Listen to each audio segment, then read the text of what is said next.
a marcar y a mostrar que hubo tiempos donde el pueblo hebreo tuvo que pasar por esclavitudes, tuvo que pasar por exilios, tuvo que pasar por momentos donde no podía vivir en su propia tierra, ni tampoco avanzar conforme a los propósitos que Dios tenía para su vida. Y recordamos obviamente el tiempo de la esclavitud en Egipto, que duró 400 años, y también el tiempo de la deportación a Babilonia, que fueron 70 años, ¿verdad? Y entonces encontré algunas diferencias, ¿verdad? Porque cuando ellos fueron a Egipto y quedaron ellos cautivos en Egipto, ellos se fueron de manera voluntaria.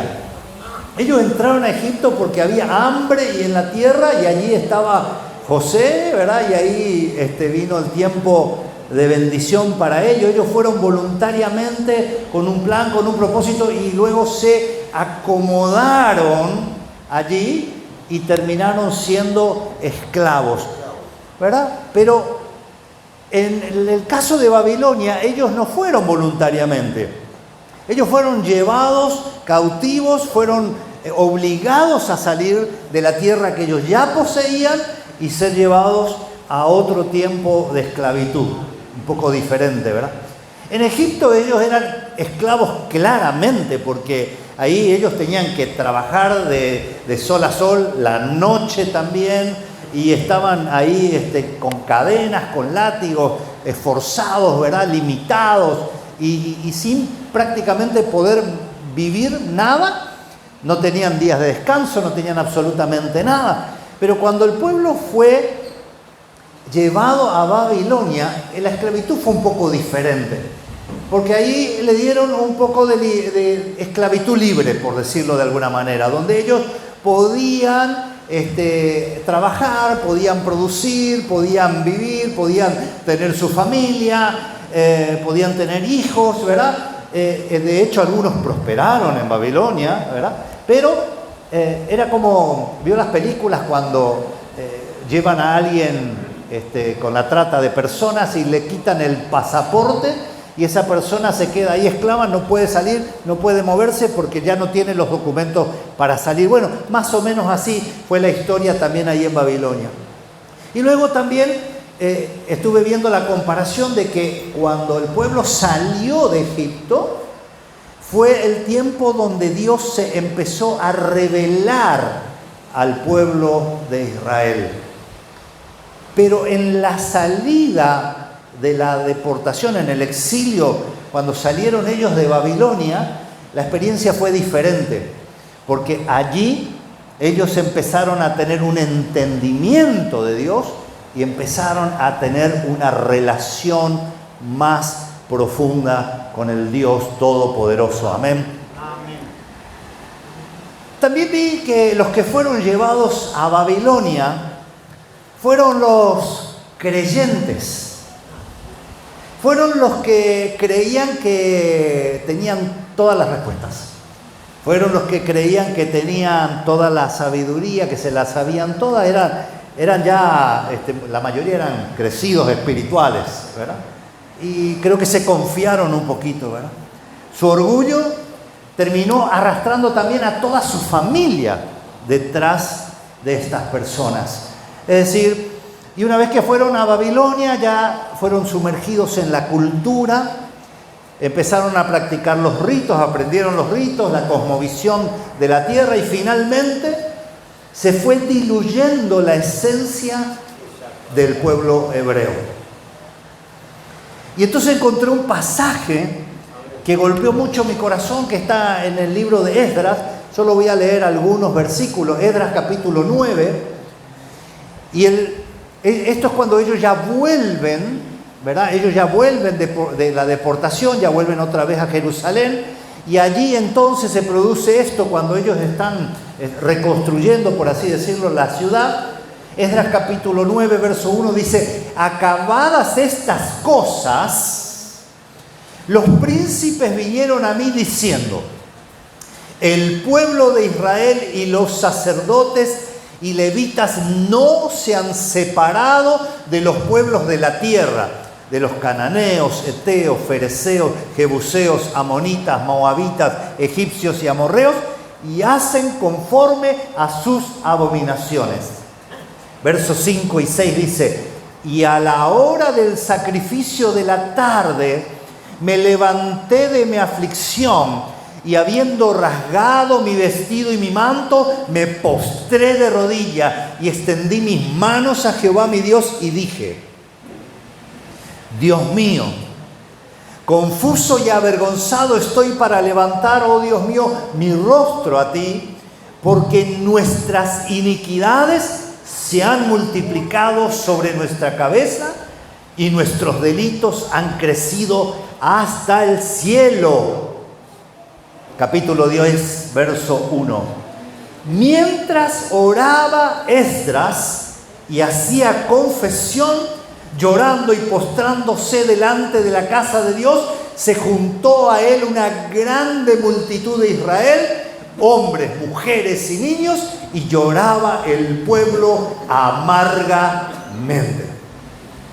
¡Wow! Dije yo, qué tremenda exposición de la palabra.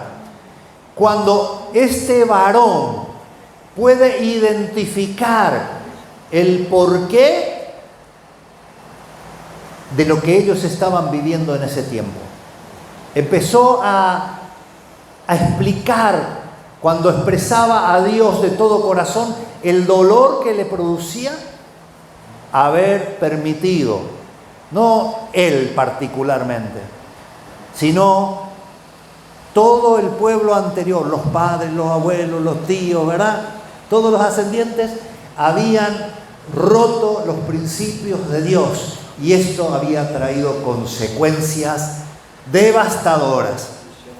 Y el pastor Omar, yo lo suelo escuchar muchas veces, siempre habla de causas y consecuencias, ¿verdad? Que cada consecuencia siempre tiene un porqué, y que cada decisión que nosotros tomamos también siempre tiene consecuencias.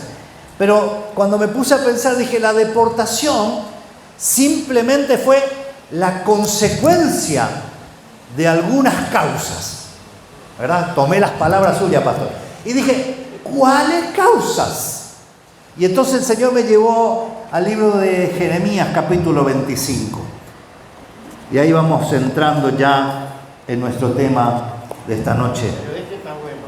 Jeremías 25, versos 3 al 11. Y dice: desde el año 13 de Josías, hijo de Amón, rey de Judá, hasta este día, que son 23 años, ha venido a mí palabra de Jehová, y he hablado desde temprano y sin cesar, pero no oíste. ¡Wow! ¡Qué silencio! Y envió Jehová a vosotros todos sus siervos los profetas, enviándoles desde temprano y sin cesar, pero no oíste, ni inclinaste vuestro oído para escuchar, cuando decían: volveos ahora de vuestro mal camino y de la maldad de vuestras obras, y moraréis en la tierra que os dio Jehová a vosotros y a vuestros padres para siempre. Y no vayáis en pos de dioses ajenos, sirviéndoles y adorándoles, ni provoquéis a ira con la obra de vuestras manos, y no os haré mal. Pero no me habéis oído, dice Jehová, para provocarme a ira con la obra de vuestras manos, para mal vuestro. Por tanto, así ha dicho Jehová de los ejércitos, por cuanto no habéis oído mis palabras, he aquí enviaré y tomaré a todas las tribus del norte, dice Jehová, y a Nabucodonosor, rey de Babilonia, mi siervo, y los traeré contra esta tierra y contra sus moradores, y destruiré y los pondré por escarnio y por burla en desolación perpetua, y haré que desaparezca de entre ellos. A ver, lea conmigo. Y haré que desaparezca de entre ellos la voz de gozo y la voz de alegría, la voz de desposado, la voz de desposada, ruido de molino y luz de lámpara. Toda esta tierra será puesta en ruinas y en espanto, y servirán estas naciones al rey de Babilonia 70 años. Es decir, que Dios había ya advertido reiteradas veces al pueblo de Israel para que deje de hacer las cosas mal, para que vuelva a sus caminos, a los planes y propósitos de Dios. No una vez, no 2 veces, no 3 veces, muchas. Diga conmigo, muchas veces. Ahora, ¿cuántos de nosotros hemos recibido a veces, muchas veces, advertencias de Dios y no las hemos escuchado? Porque a veces no era el momento, teníamos otra prioridad, otra urgencia, otra cosa que hacer, y fuimos dejando, postergando, y entonces llegamos a tener las consecuencias. Oremos un minuto. Padre, en el nombre de Jesús, en esta noche, Señor, quiero pedirte, porque tú prometiste que tu Espíritu Santo estaba en este lugar. Y quiero pedirte que tu Espíritu Santo toque los oídos de tus hijos. Toque mis oídos y los abras para oír y entender. Pero no solamente para oír y entender, sino también para poner por obra. No es solo conocimiento y aprendizaje. Oro, Señor, para que sean abiertos nuestros oídos y este sea tiempo para escuchar tu palabra. En el nombre de Jesús. Amén. Decía el pasaje que había algunas consecuencias que fueron muy específicas. Habló de destrucción.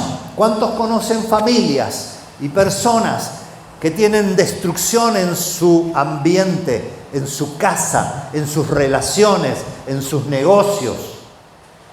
Consecuencias. Habló de que desaparecería el gozo y la alegría. ¿Cuántos sienten ustedes que por momentos la tribulación ha arrancado, ha llevado, ha debilitado y nos ha hundido en momentos de tristeza y angustia tan profundo que uno siente como que ya no hay casi esperanza?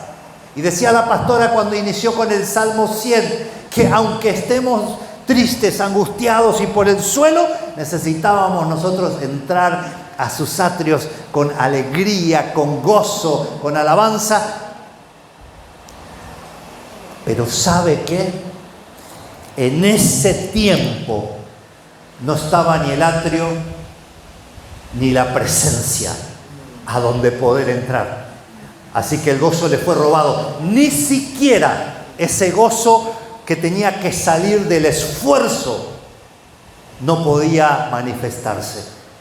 Pero sigue diciendo que hubo más consecuencias específicas, porque dice que desaparecería el ruido del molino, y esto representa la productividad. Y es cuando llegan los tiempos donde nada de lo que haces parece que funciona. Nada tiene resultados, nada prospera. Todo se va, como dice la Escritura, en saco roto. Tiempos y tiempos, pero también son consecuencias. Y finalmente dice que también la luz de la lámpara se apagará. Y esto habla de la capacidad de ver. Empiezan a perder la capacidad de poder ver. Y no estoy hablando de que yo le veo a la hermana, al hermano, de que nos podemos ver aquí. Estoy hablando de la visión espiritual, de perder el propósito, de perder el sentido, de poder perder el discernimiento y la comprensión, e incluso de ver. ¿Cuántos quieren las manifestaciones de Dios? Amén. Incluso de ver las manifestaciones de Dios. Se acabaron 70 años las manifestaciones de Dios. Tiempos de prueba. Ahora, el punto no es solo salir de Babilonia, sino identificar los motivos que nos llevaron a Babilonia. Si no, vamos a salir y entrar una y otra vez, una y otra vez, una y otra vez, porque necesitamos reconocer qué nos llevó a Babilonia para no volverlo a hacer y no tener que volver a pasar por ese tiempo. Amén. Amén. Y ahí citaba también algunas causas dentro de ese pasaje que leímos. Y hablaba de la desobediencia. Y yo dije, bueno, Señor, ¿qué podría ser la desobediencia? Porque todos entendemos la palabra, ¿verdad? Desobedecer es cuando te dan una instrucción y no la haces, ¿sí? Pero ¿qué representa en mí? ¿Por qué yo no la hago? Me hice la pregunta. Y dije, porque yo me creo que soy autosuficiente. Y la autosuficiencia hace que vos no puedas seguir instrucciones, ¿verdad? Porque siempre querés hacer solo lo que vos crees que es correcto. Y seguía diciendo que otra de las causas también es la idolatría. Y entonces dije yo, bueno, Señor, ¿qué es la idolatría? Porque yo no tengo ninguna imagen, ninguna figura a la cual yo... Y sencillamente el Señor me dijo, es a quien vos honrás, escuchás y seguís. ¡Wow! Dije yo, pero yo escucho muchas cosas. Escucho muchas palabras. Escucho muchas personas. Y honro porque tengo la actitud de poder honrar a las personas. Pero me dijo, no. Es cuando vos pones hasta tu confianza en esa persona. O en eso. Digo en eso porque, por ejemplo, el dinero, el negocio, la finanza, el poder, la autoridad, el puesto, el cargo, o lo que fuera, en cualquier ámbito en el cual nos movamos, puede ser y convertirse en nuestros corazones en una idolatría. Y termina diciendo la tercera causa principal, por lo menos las principales, nomás por cuestión de tiempo, la rebelión. Y dije yo, Señor, bueno, esto es una actitud del corazón, ¿verdad? Ser rebelde es una actitud del corazón, es cerrar el corazón, pero el Señor me llevó más allá y me dijo, esto es porque uno tiene una mentalidad independiente. Amén. Entonces se cierra porque no le gusta que le digan lo que tiene que hacer. Estamos en el mismo punto del día de la aviación. Oh, gloria a Dios entonces. Entonces todo esto que estuvimos hablando, tanto la autosuficiencia, el estado del corazón a quien honro, incluida la idolatría, la mentalidad independiente, la rebelión en el corazón, esto está hablando de mi identidad. Verdaderamente está reflejando quién yo soy. Y la identidad determina las decisiones que yo tomo y afecta también el propósito del para qué yo estoy acá, ¿verdad? Porque me puede desviar y llevar hasta otra dirección diferente a la que Dios tenía determinada. La identidad se compone de la suma de varias cosas, como los valores, las creencias, las experiencias, la cultura y también una palabra que voy a usar mucho, las influencias. En estos días estamos escuchando mucho las noticias, ¿verdad? Y una de las noticias más resaltantes es la violencia de los adolescentes en los colegios, en las escuelas, ¿verdad? Y esto dicen los psicólogos que hablan ahí en la tele cuando los entrevistan, dicen que este es un problema que está viniendo no del colegio, es un problema que está viniendo del ambiente de la casa, ¿verdad? Primeramente porque hay un ambiente que no es propicio, no hay oídos, o tal vez hay problemas de carácter como los que hablamos, ¿verdad? ¿Sí? Y estos jóvenes todavía no están siendo formados ni entrenados. ¿Por qué? Porque ellos, dijimos hace rato, que uno tiene idolatría cuando hace y honra y sigue lo que otros le dicen. Pero estos jóvenes y estos niños y adolescentes no están siguiendo las instrucciones de los padres, sino están siendo influenciados por las redes sociales, por los medios de comunicación, Y decía uno de los expertos en criminalística que la investigación dio que la mayoría de estos jóvenes, todos eran seguidores de una página en particular que se llama Crímenes Reales o algo así. Y estaban siendo tan afectados e influenciados los padres, la escuela y tal vez incluso la iglesia. No tenía tanta autoridad sobre esas vidas como la influencia de este medio de comunicación y ambiente. La identidad también puede ser construida de manera continua, y esto tiene un lado positivo, ¿verdad? No es que ya está formada y no se puede hacer nada. Tiene un lado positivo porque una persona acompañada correctamente después de recibir a Cristo puede tener cambios positivos asombrosos. ¿Cuántos dicen amén? ¿Cuántos han sido transformados por recibir a Cristo y por haber recibido un buen acompañamiento, un discipulado, buenas enseñanzas? Amén. Júntate con sabios y sabio serás.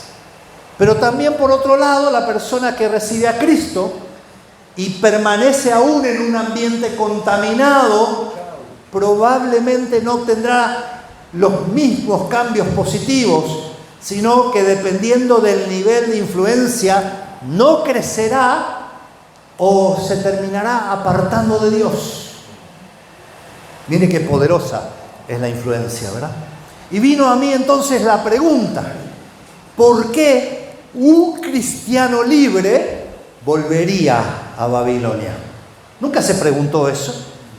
¿Por qué un cristiano libre, que ya fue liberado por Cristo, volvería entonces otra vez a una vida en Babilonia?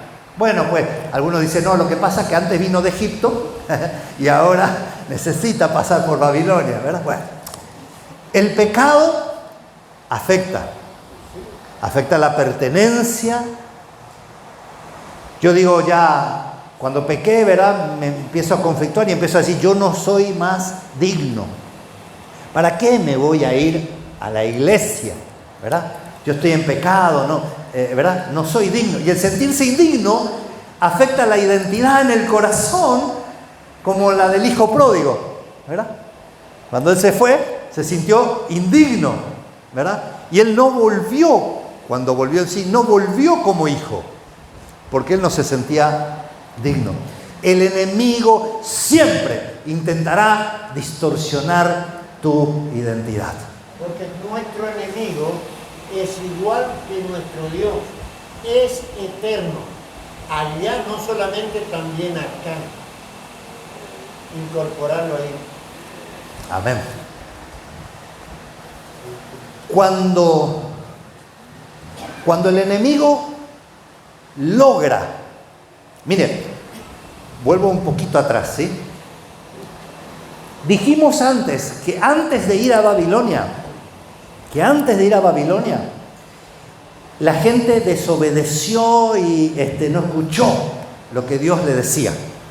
Y como consecuencia se fue a Babilonia. El enemigo, estando fuera de Babilonia, estando en tu tierra, estando en tu iglesia, estando en tu casa, estando en tu familia, puede venir a traer distorsión de tu identidad, sacarte la dignidad y luego terminar trasladándote a Babilonia otra vez. Qué silencio, pastor, esta noche. Y entonces encontré otro pasaje, pero ese no hace falta que lo busquen, yo lo voy a citar, usted lo puede anotar, después lo lee en su casa, ¿verdad? Cuando uno es trasladado a Babilonia, lo primero que hace el enemigo es cambiarte definitivamente la identidad.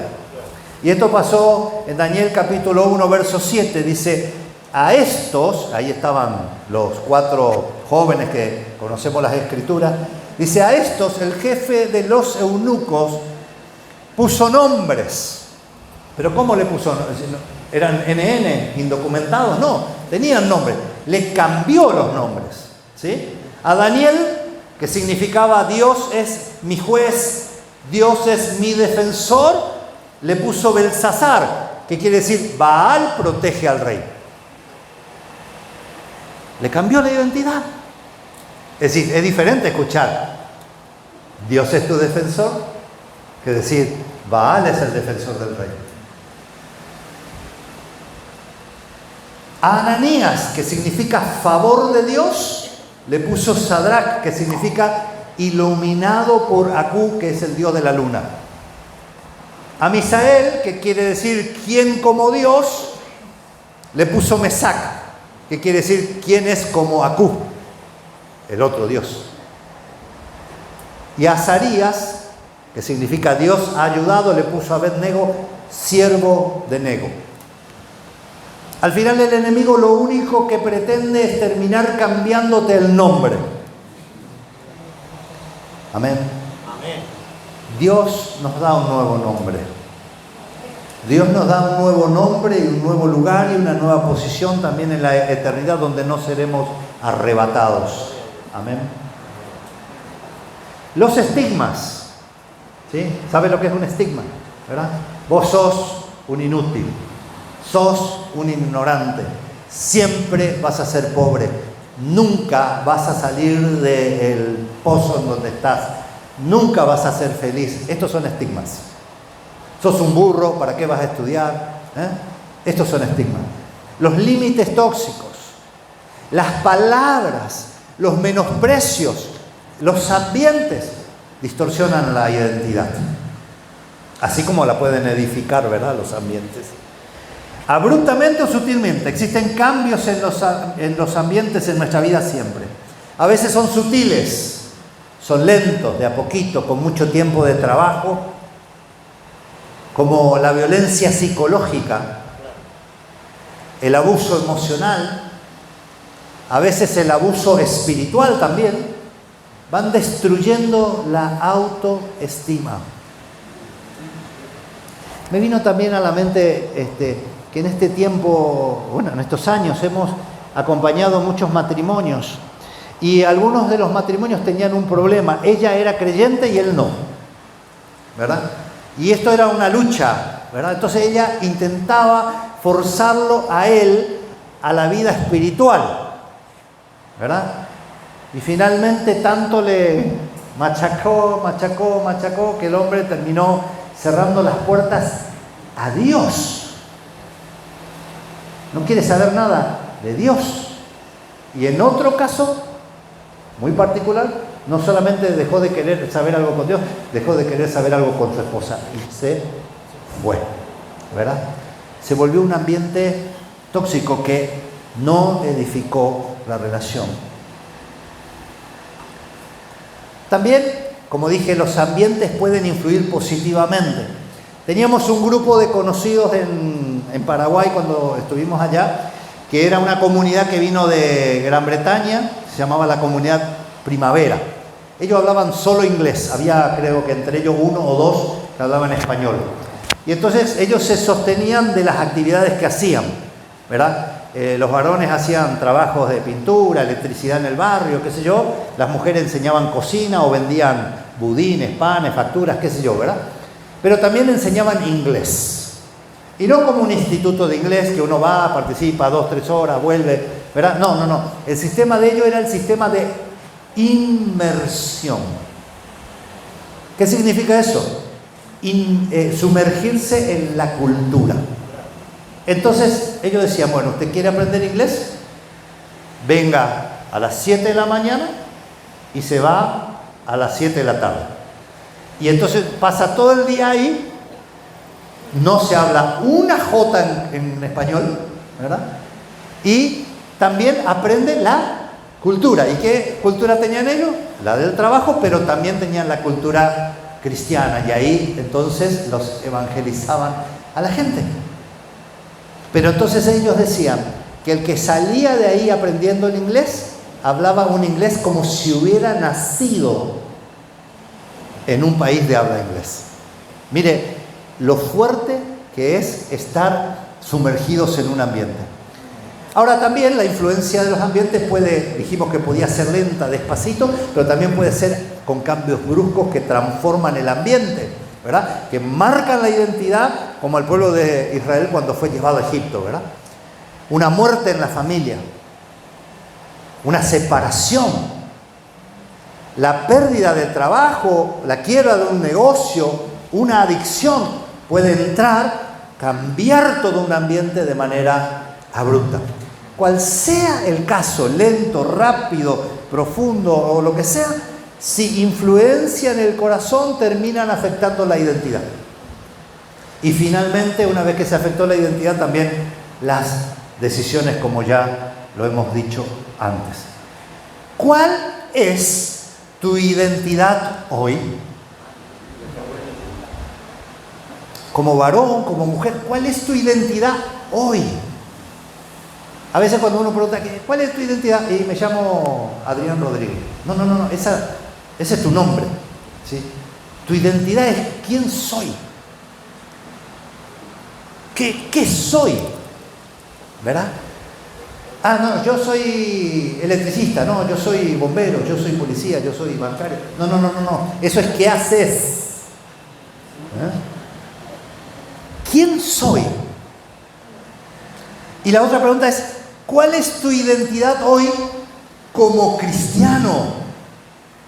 Ay, silencio, pastor, no sé yo si me están escuchando o... Y acá voy a entrar en camisa de 11 balas, pastor. Nadie tiene municiones acá, ¿verdad? Nadie tiene balas. Es muy diferente, escúcheme bien. Decir, soy cristiano, yo soy seguidor de Cristo, a decir, escuche bien, a decir, ya no vivo yo, mas Cristo vive en mí. ¿Cuál es tu identidad como cristiano? Cuando llegamos a Cristo, mayormente nos mostraron los beneficios. Mirá, si vos venís a Cristo, vas a ser sano, vas a ser feliz, tu matrimonio se va a restaurar, tu negocio va a prosperar,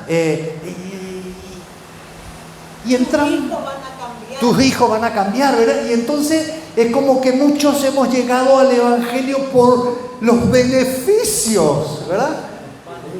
Ay, ¿verdad? Pero no nos dicen, sino que lo vamos aprendiendo en el camino, que Dios se vuelve el dueño de nuestras vidas porque Él las ha comprado. ¿Cuántos dicen amén? Cuando mi mente me dice a mí que yo tengo libre albedrío, que yo puedo decidir, ¿verdad? ¿Escucharon eso? Tenemos libre albedrío. Creo que yo soy el dueño de mi vida y por lo tanto tomo mis propias decisiones. No tengo que consultarle a nadie porque yo soy el dueño. Si trabajo en un negocio, en una empresa, cada decisión que yo tengo que tomar fuera de mi ámbito de atribuciones, yo me tengo que ir a la oficina de mi jefe o del dueño y decirle, Señor, ¿puedo hacer tal cosa? ¿Cuántos trabajan en relación de dependencia? ¿Han tenido que irse junto al jefe para preguntarle si pueden hacer algo? Incluso si te sentís mal o tenés una necesidad de urgencia y te tenés que retirar, ¿te podés ir? No, tenés que ir al jefe, al dueño y decirle, puedo. Y si te da permiso, entonces podés salir. ¿Cómo es esta mentalidad que cuando uno busca trabajo y empieza a mirar, qué sé yo, en el diario, en las redes, un trabajo, ¿qué es lo primero que busca? O yo fui el único. Va hasta el final de la publicación y dice, salario tanto. No importa después de todo lo que tenga que hacer. Yo quiero saber cuánto me van a pagar, cuál es mi beneficio. Pero no estoy mirando que también yo tengo responsabilidad.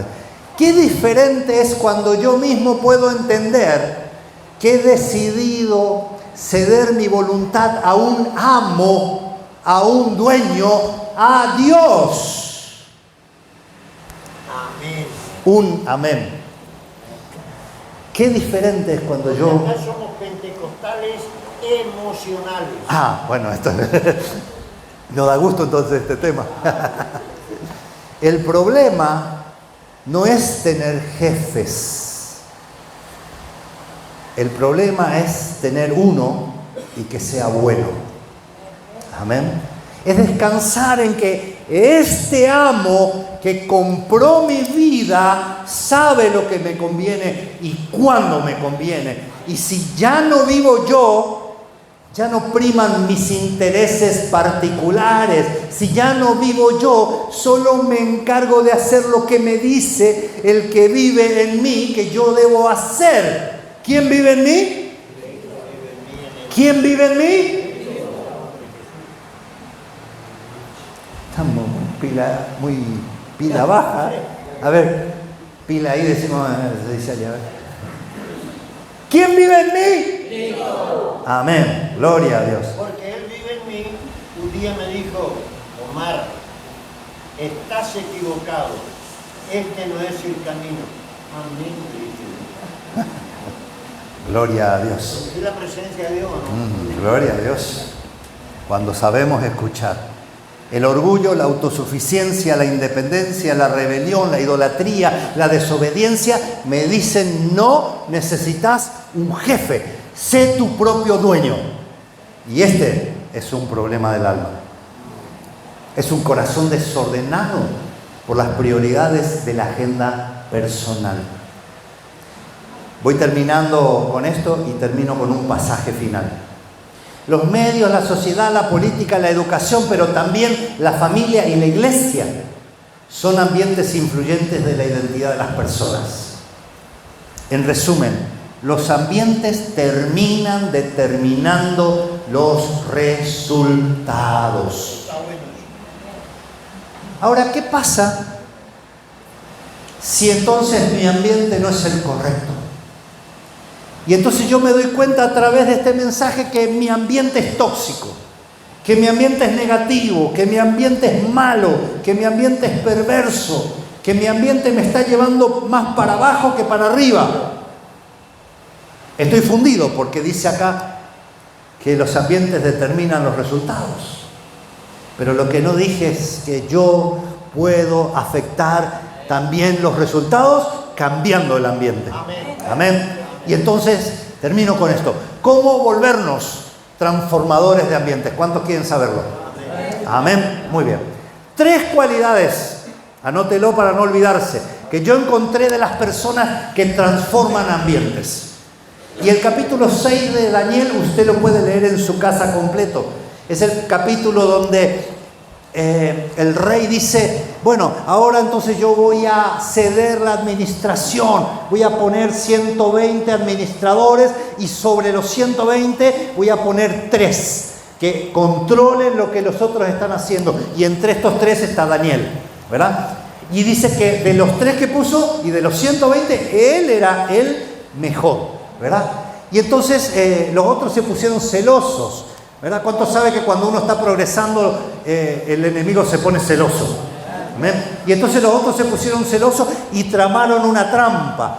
Y en esa trampa dijeron: bueno, mira, y ahora voy a entrar un poquito en eso, pero le dijeron, conoce la historia, ¿verdad? Le dijeron al rey, hicieron un edicto, ¿verdad?, para perjudicarlo a Daniel.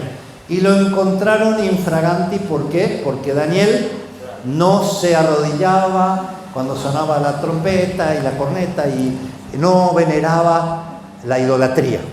Bien, conoce la historia, ¿verdad? Y terminan llevándolo al foso de los leones. Gloria a Dios, porque no la tengo que leer completa. Bueno, primera de las cualidades, verso 10 del capítulo 6 de Daniel. Dice: cuando Daniel supo que el edicto había sido firmado, se aterrorizó.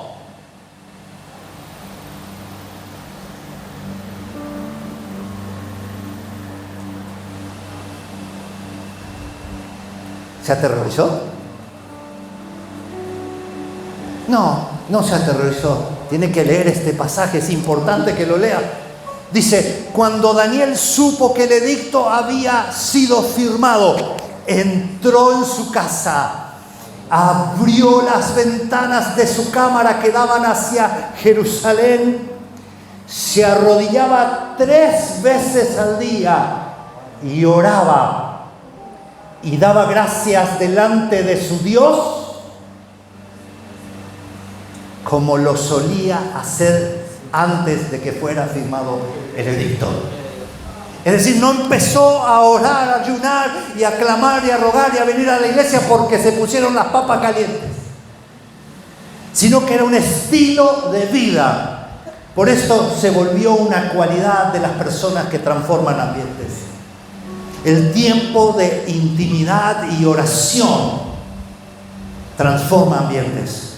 Porque el tiempo de intimidad y oración te sostiene aún en los tiempos adversos.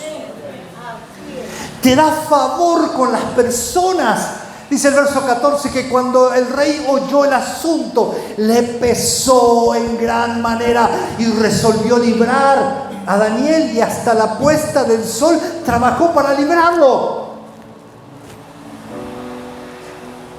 La vida de intimidad y oración te capacita para tener un corazón agradecido. Te entrena para la intimidad con Dios, no para la visita, no para incrementar la oración solo cuando hay problemas, porque Él ya lo hacía antes de que lleguen los problemas. Te protege. La vida de oración e intimidad te protege de las acechanzas a tu alrededor, ya sean espirituales o naturales. Y la vida de intimidad y oración habilita las manifestaciones sobrenaturales de Dios. Dice el verso 22, mi Dios envió su ángel, el cual cerró la boca de los leones para que no me hiciesen daño, porque ante Él fui hallado inocente. Si querés, ¿te gustan las manifestaciones sobrenaturales de Dios? ¿Te gustan? Pues entonces una vida de intimidad y oración te va a habilitar para que vos las tengas en tu propia vida. Una vida de intimidad y oración hace visible la presencia de Dios en tu vida. Porque en el verso 26 dice que en todo el dominio del reino todos teman y tiemblen ante la presencia del Dios de Daniel, porque Él es el Dios viviente. Y una vida de intimidad y oración entrena tu espíritu. La segunda característica dice que en el verso 3 de Daniel capítulo 6, pero Daniel mismo era superior, decid conmigo, superior a estos sátrapas y gobernadores, porque había en él un espíritu superior. Y el rey pensó en ponerlo sobre todo reino. Un espíritu superior, alimentado por esta vida de intimidad y oración, te llena de unción. ¿Cuántos la quieren? Incrementa tu vida de oración e intimidad. Las manifestaciones del Espíritu Santo no solo son operaciones espirituales, sino también para afectar en el mundo que vivimos. Un espíritu superior te capacita para destacarte en cualquier ambiente. No importa si es la provincia, si es una empresa, si es tu empresa, si es el almacén de la esquina, si es en cualquier ambiente. Te abre puertas. Un espíritu superior te da gracia y te capacita para influenciar a otros. Te capacita para administrar no solamente tu propia vida, sino la de los que te rodean. Te da sabiduría en los momentos de necesidad y fortalece tu carácter. Tercera cualidad. La primera dijimos intimidad y oración. La segunda, espíritu superior. La tercera, integridad. El versos 1 al 4 dice: pareció bien a Darío constituir sobre el reino 120 sátrapas que gobernasen en todo el reino, y sobre ellos 3 gobernadores, de los cuales era uno a quien estos sátrapas diesen cuenta, para que el rey no fuese perjudicado. Pero Daniel mismo era superior a estos sátrapas y gobernadores, porque había en él un espíritu superior, y el rey pensó en ponerlo sobre todo el reino. Entonces los gobernadores y sátrapas buscaban ocasión para acusar a Daniel en lo relacionado al reino. Lee bien conmigo esto. Mas no podían hallar ocasión alguna o falla, porque él era fiel y ningún vicio ni falta fue hallada en él. Esto habla de integridad, y la integridad te hace visible en la masa, te hace visible en el montón, te hace diferenciar, te respalda, da autoridad y levanta su justicia sobre tu vida, te abre oportunidades independientemente de tus capacidades o de la idoneidad del trabajo, porque no dice que él era un magíster en administración de empresa. Dice que él era íntegro. Amén. Te hace confiable y te vuelve un influyente. Termino con esto, verso 25. Entonces el rey Darío escribió a todos los pueblos, naciones y lenguas que habitan en toda la tierra: paz sea multiplicada. De parte mía es puesta esta ordenanza, que en todo el dominio de mi reino todos teman y tiemblen ante la presencia del Dios de Daniel, porque Él es el Dios viviente y permanece por todos los siglos, y su reino no será jamás destruido, y su dominio perdurará hasta el fin. ¡Aleluya! Denle un aplauso al Señor.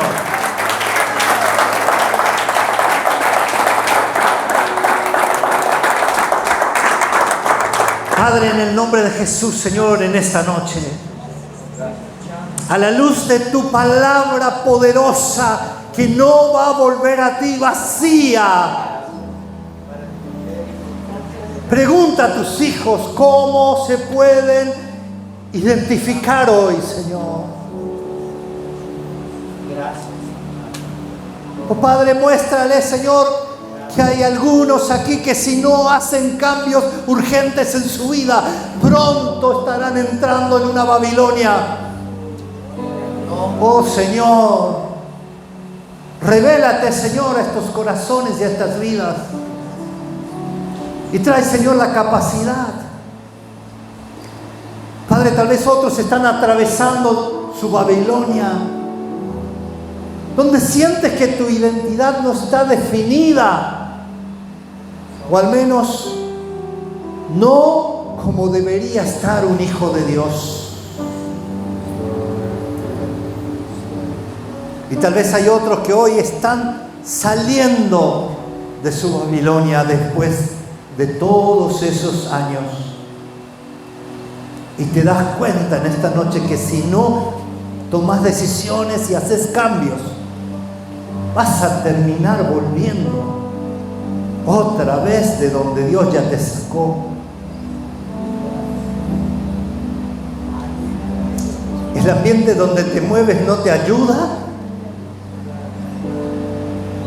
Hoy es el día. Hoy es el día para empezar a transformar tus ambientes. Hoy es el día.